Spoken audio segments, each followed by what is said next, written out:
Isang nakakagulat na revelasyon ang inilabas ni Pangulong Kuting Jr. matapos niyang aminin ang kanyang pagkagumon sa iligal na droga. Ayon sa ilang kumakalat na ulat, hindi na raw itinanggi ng Pangulo ang matagal ng usap-usapan tungkol sa kanyang drug use, bagay na lalong nagdulot ng pagkabahala sa publiko.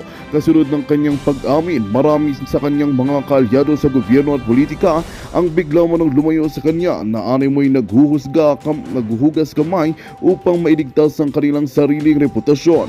Dahil sa matinding kontrobersyang ito, lumalakas ang panawagan mula sa iba't ibang sektor na panagutin si Kuting sa ilalim ng batas. Ayon sa mga eksperto, maaaring humarap ang Pangulo sa seryosong kaso, lalo na't may mahigpit na kampanya laban sa droga ang bansa. Ilang grupo rin ang nananawagan sa kanyang agarang pagbibitiw sa pwesto dahil umano sa kanyang kawalan ng moral na otoridad upang mamuno. Sa kabila nito, nananatiling tikom ang Malacanang sa usaping ito at wala pang opisyal na pahayag mula sa kampo ng mga diktador.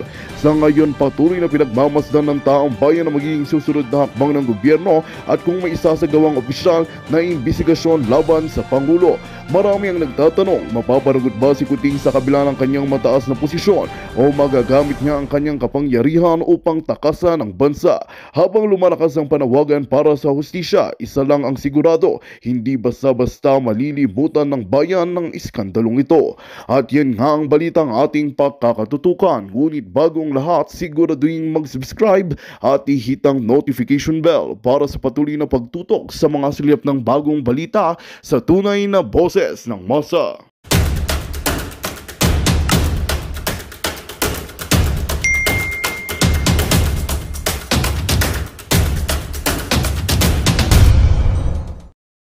Excited. Tungkol sa sabog sa kampanya. Mamaya. Pero ito muna pag-usapan natin dahil importante ito, okay? Kasi ito na po ang strategy ng Team Bangag. Papakita natin. Kong, I also wanted to ask you about the remarks of former President Duterte last night at the proclamation rally of PDP Laban. He accused President Marcos again of using drugs, particularly heroin. He also used the word bangag. I'm curious, how does Alianza, or you particularly, how do you plan on addressing that? I mean, yan. Ito, usapin dito, okay?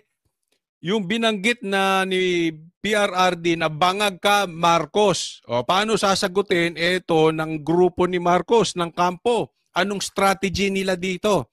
Kasi yung sasabihin ng mama na ito, yan po ang magiging maliwanag na strategy ng team sinusuka patungkol dito sa drug test or dito sa pagiging addict ni Marcos. Sagot! I don't plan to address it, 'di ba? Kasi gano'n naman yung playbook ni President. Yun, okay? Anong strategy? Ignore. Okay? Pag patungkol sa cocaine, ignore. Pag tungkol sa droga, ignore. Pag tungkol sa heroin, ignore. Pag tungkol sa bangag, ignore. Yan. Hindi nila papansinin. Bakit? Duwag sila dahil addict. Addict lang ang takot sa drug test. Duterte, di ba? Basta't, even before, di ba? Basta't kalaban niya, yun naman ang number one accusation niya eh. Fake news ka, fake news. Fake news ka, Brad. Fake news ka, Brad. Basta daw kalaban ni Duterte, ang number one accusation niya, addict. Hindi po. Marami siyang sinasabi, magnanakaw. Bakit? Si Tambalos-Los ba sinabi niyang addict?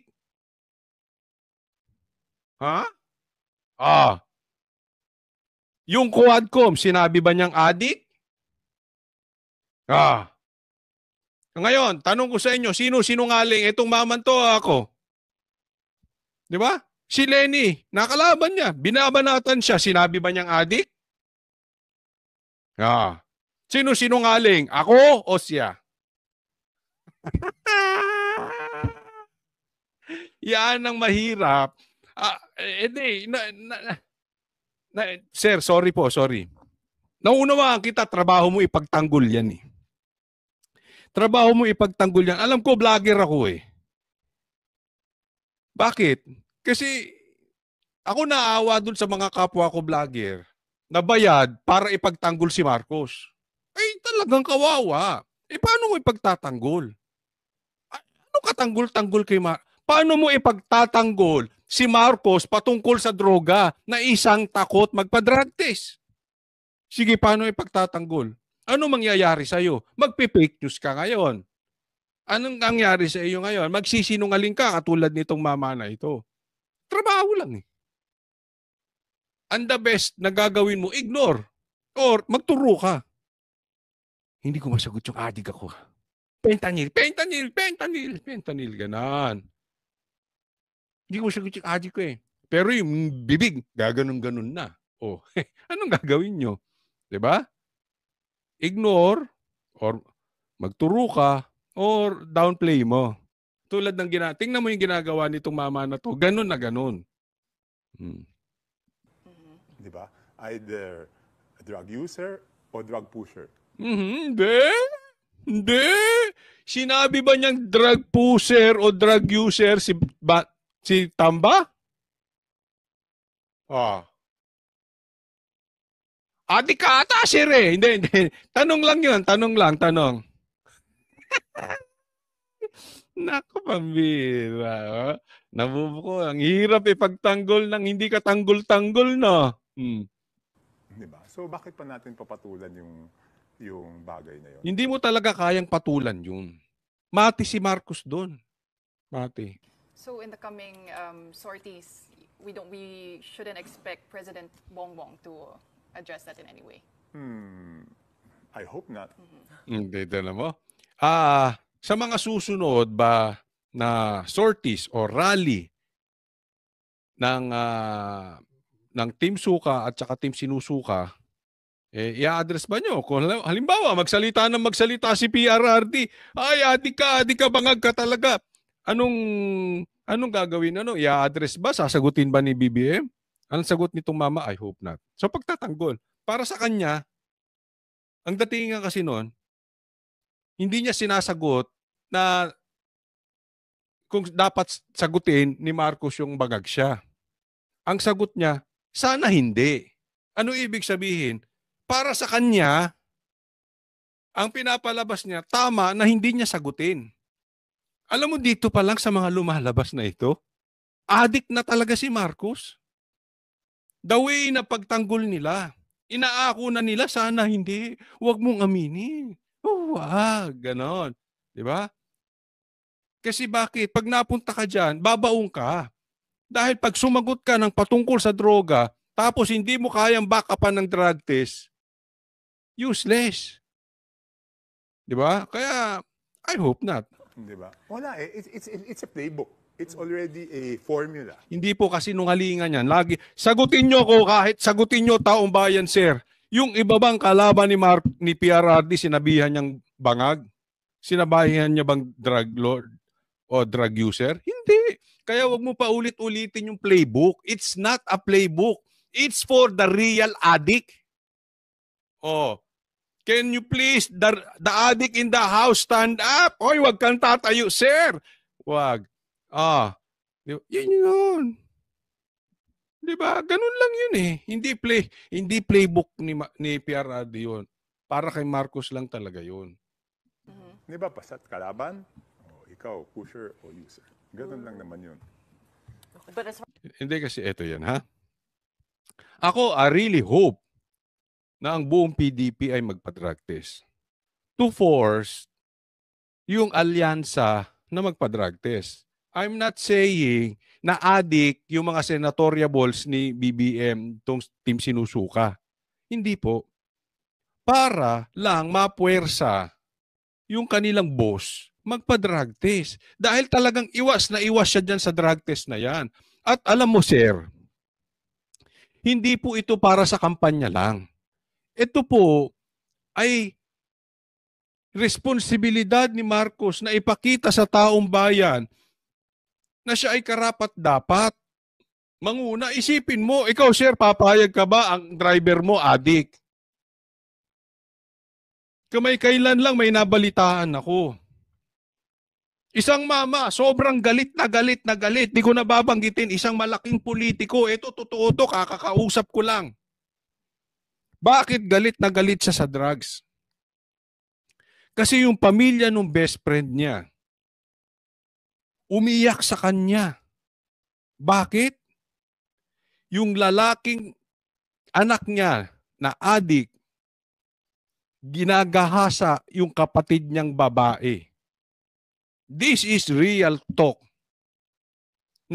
Nilak ang bahay, hindi makapasok yung magulang dahil papatayin yung kapatid na babae. 2 araw ginagahasa. Ako, ayoko nang pumapatay, pero pag talagang nakakadinig ako ng adik, parang gusto ko talagang barilin eh.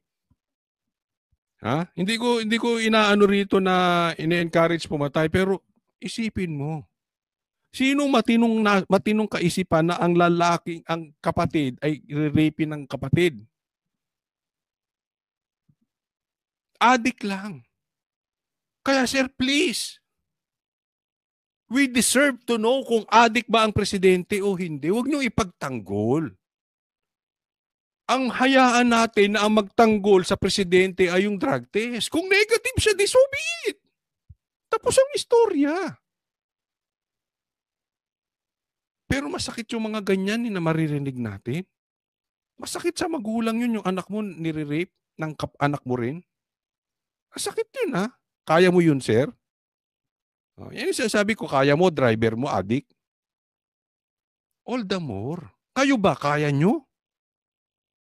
Pag-aalaga sa anak nyong babae, adik? Lalong-lalo na presidente. Di ba, huwag nga tayong magplastikan, sir? Type nyo ba yon? Kaya tuloy itong isang politiko na to, galit na galit sa adik. Buti na lang. Tanong! Si Marcos ba pag narinig yung balita na yon, magagalit? Si Marcos ba galit sa adik? As far as your candidates are concerned, your advice is don't comment on it. No need to respond to it. Ano, Ang tanong sa kanya, hindi na dapat mag-comment doon sa bangag issue. Sige. Hindi nga namin tinitignan kung ano yung sinasabi nung... Really? No. Don't pay attention. Hindi tinitingnan. Sir, budol-budol ka rin ha. Mana ka sa amo mo ha. Hindi tinitingnan. Pero yung mga sagot ni Marcos, sagot doon sa ay, nako, budol-budol ka. Nung kabila. Basta yung pinag-uusapan namin, ano yung plataforma, Lokohin mo yun. Anong platform? ano yung mga dapat mong paalam. Kasi may sari-sarili naman sila. Mr. First of all, 5 minuto lang yung time ng bawat isa. Strictly followed yan. Kasi kung strict kayo sa 4 to 7, malamang strict din yung time sa stage. Strict kami dyan. So, sisimula kami ng 4 o 4. Kahapon napilitan kami ng 4:30 kasi medyo mainit pa. So, meron sila Sir, laging mainit ang 4 o'clock. minutes, and they all follow naman. So imagine, bakit nila aksayahin yung oras nila para sagutin yung isang bagay? Ang importante, ulit, malaman ng... Ante na mo ang ibig sabihin niya. Bakit sasagutin yung isyong bangag? 5 minuto lang yun. So bakit sasayangin mo yung plataforma? Hindi, kunwari ako senador, isa lang sa... Hindi ko pagtatagaling ng 30 seconds para maisingit yun, sir. Sasabihin ko sa inyo, ako hindi adik at willing ako magpa-drug test anytime. Just tell me, basta sabay-sabay tayo magpa-drug test. Kung sino naghamon, magpa-drug test din, sabay kami. Tapos, may ilang segundo yun, sir. Huwag na tayo magpalusot. Hindi ito para kayong quadcom eh. Plastic. Pinupunan nyo yung 150 million na confidential funds ni BP Sara, pero hindi nyo mapuna. Etong mga grabihang pagnanakaw at korupsyon. Diba? Flood control projects, anong nangyari? Etong blank items, anong nangyari? Hindi ba kaplastikan? Ganyan din kayo. May totoong issue. Ayaw niyong sagutin. It's just a matter of 30 seconds. tao kung paano sila makakatulong doon sa buhay ng bawat Pilipino. Yun naman ang mahalaga eh. So bakit nila sasayangin yung oras nila doon sa bagay na yun? Di ba? Kita niyo yung palusot, no? Okay, puntahan natin itong pag-amin at bagag na nagsasalitang si Marcos. Bangag sa, sa kampanya. Pakinggan naman natin si Bangag. Hoy, si PRRD nagsabing adik ka, ha? Inuulit ko lang. Kung hindi mo kayang labanan si Duterte, huwag kami mga maliliit ang kinakalaban mo. Kung duwag ka kay Duterte, huwag kami. Hindi lang bukod pa sa kanilang talino. Ano, Marcos, sabog ka ba? Ba't uutal-utal ka na naman? Ano naman? Pagka may rally, pag may sortie, huwag kang nag-multivitamins. Kasi nabubulol. Magmamaya, mag-aalamano ka na naman, Marcos. Bukod pa sa kanilang galing. Ano? Bukod pa sa kanilang karanasan. Ano? May pagmamalaki po natin na sila ay walang bahid ng dugo ng mga pinatay na libo-libong Pilipino nung extrajudicial killing. Naka, linis ng tatay mo. Sino ang pumatay kay Ninoy Aquino? Nagtatanong lang ako, Marcos, ha? Ilan ang namatay nung martial law? Ay, nagtatanong lang ako, Marcos, ha?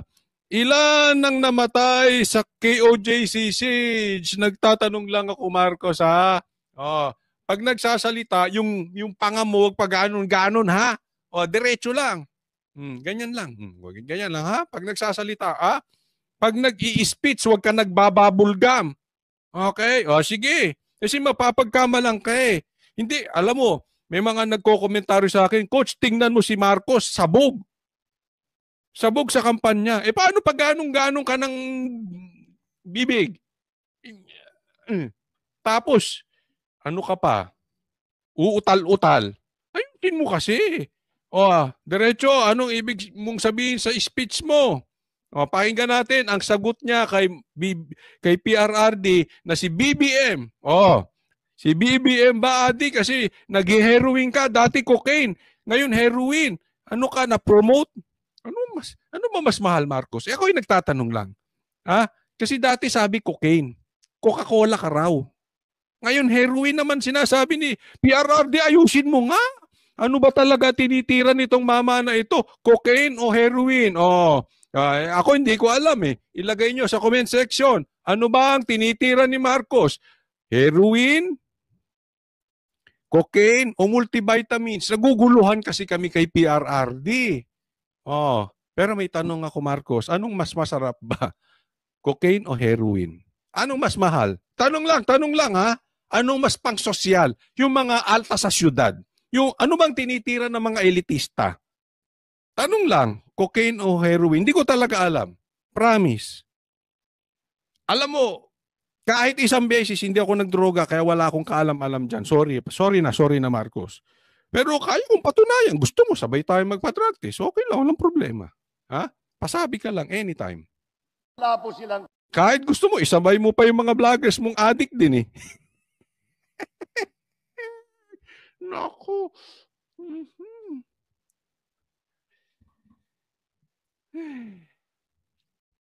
Pero ito pala, may sasabihin ako sa inyo, ha?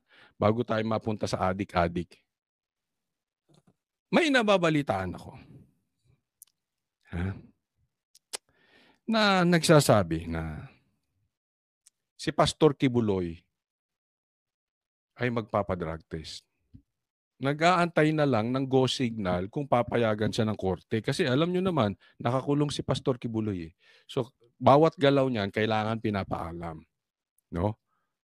And willing siya. Alam mo kasi kung hindi ka naman addict, bakit hindi ka magpa-drug test?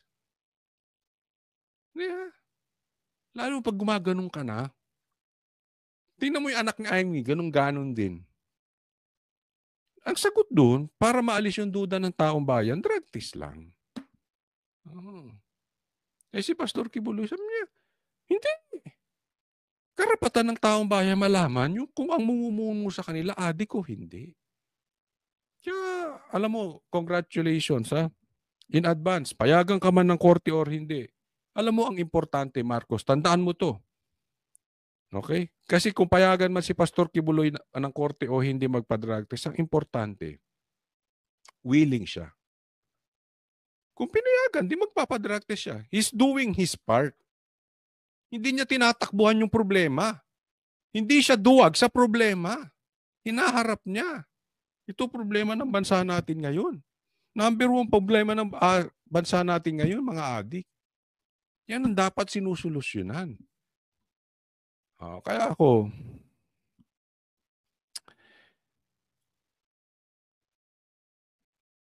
talagang natutuwa kay Pastor Kibuloy dahil siya magpapadrug test. At ang pangalawang sinasabing problema ng Pilipinas ay yung pagtaas talaga ng mga bilihin. Talagang grabihan na. And ako, suko na ako kay Marcos. 2 problema hindi niya kayang solusyonan. Drugs at yung bilihin. Yung bigas na lang eh. Basic yan sa Pilipino. Yung iba kahit papaano, kahit mahal, okay lang. Kasi ang Pilipino, alam ko yan nung dating medyo nagtitipid ako ng baon ko. Yung isang barbecue, 3 kanin, kaya ko eh. Diba? Importante, mura yung kanin. Makakakain ka eh. Kahit yung iba medyo mahal. Pero yung kanin man lang mapamura mo. Imagine this. Si Marcos nangako ng magiging 20 pesos ang bigas. Naging DA secretary ka na, presidente ka pa, hindi mo natupad yung 20 pesos na bigas. Ganyan po kalupit ito si Marcos. Anong ginawa mo bilang DA secretary? Wala ka talagang silbi, Marcos. 2 problema ng Pilipinas ngayon hindi mo kayang solusyonan. Anong kaya mong solusyonan? Magtuturo ka lang. Wala. Manisi ka lang ng iba. Ganyan lang ang ginagawa nitong mama na ito. Pakinggan yung speech niya. Kinalaman dyan sa mga ganyang klase. Wala sa kanila ang kasabwat sa pagbubulsa ng sako-sakong pera at pinagsamantalahan ang pandemya at nagbulsa ng maraming pera, pinabayaan na lang na yung ating mga kababayan. Tingnan niyo yung crowd. Ano to ha? Channel ng government channel galing to sa PTV. Silang kumuha niyan. Tingnan niyo yung crowd.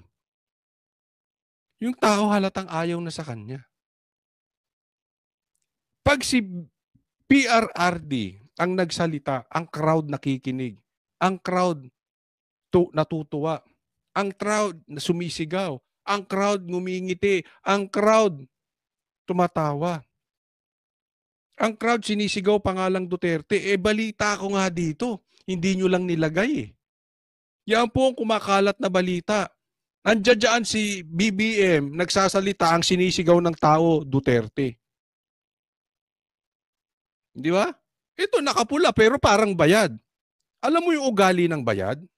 Wala sa loob yung ginagawa. Basta matapos ko yung ginawa ko. Yung trabaho ko okay na. Ganyan ang taong bayad. Alam mo yung nasa puso eh. Diba? Ang layo. Tingnan nyo ang views ng proclamation ng alyansa. I-compare nyo sa views na lang ng proclamation ni Pastor Kibuloy. GMA yan ha. Sila nag-cover, hindi SMNI, mainstream media. Buong proclamation ng Team Bangag, talo ng iisang tao. Proclamation ni Pastor Kibuloy. Proclamation ng buong PDP. Mas lalo na nilamon sa views at engagement itong proclamation ng PDP. Diyan pa lang kita mo na yung interest ng taong bayan eh. Huwag na tayo maglokohan, Marcos. Ang niloloko nyo lang yung kaya nyong bayaran. Yan ang style nyo ni Mr. Ayuda eh. Di ba? Hakot pa nga daw yung crowd nyong yan. Bayan ay magkasakit o mamatay. Wala rin sa kanila ang sip-sip sa China Titignan mo itong mama na to. Ginamit pa ang China. Ginagamit ang ibang bansa para sa politika niya. Di ba ang corny? Diyan mo nakikita yung kababawan. Alam nyo, eto ako'y hindi nagiging Team China. But you do your research. Sino ang nang-api sa Pilipinas? Amerika, China. Sinong sumakop sa Pilipinas? Amerika, China. Sinong nangingialam sa Pilipinas? Amerika o China? Eto, tingnan ko kung bias kayo o hindi. Sino ang mas angat ang ekonomiya? Amerika o China? Manood kayo. Manood kayo. Sa YouTube, nilalamunan ng China ang Amerika. Bakit? Pumunta sa demonyo tong Amerika eh. Kung ano-anong batas ng mga inano nila na malayo na sa Kristyanismo. Diba ang China hindi naman Kristiyano, pero maayos sila.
Magandang balita ang hatid namin sa inyo ngayong araw. Sa pagtatapos ng aming balitaan, nagbigay kami ng mga mahalagang impormasyon.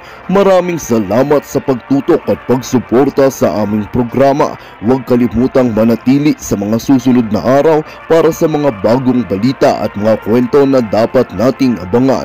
Mula sa Boses ng Masa, magandang araw Pilipinas!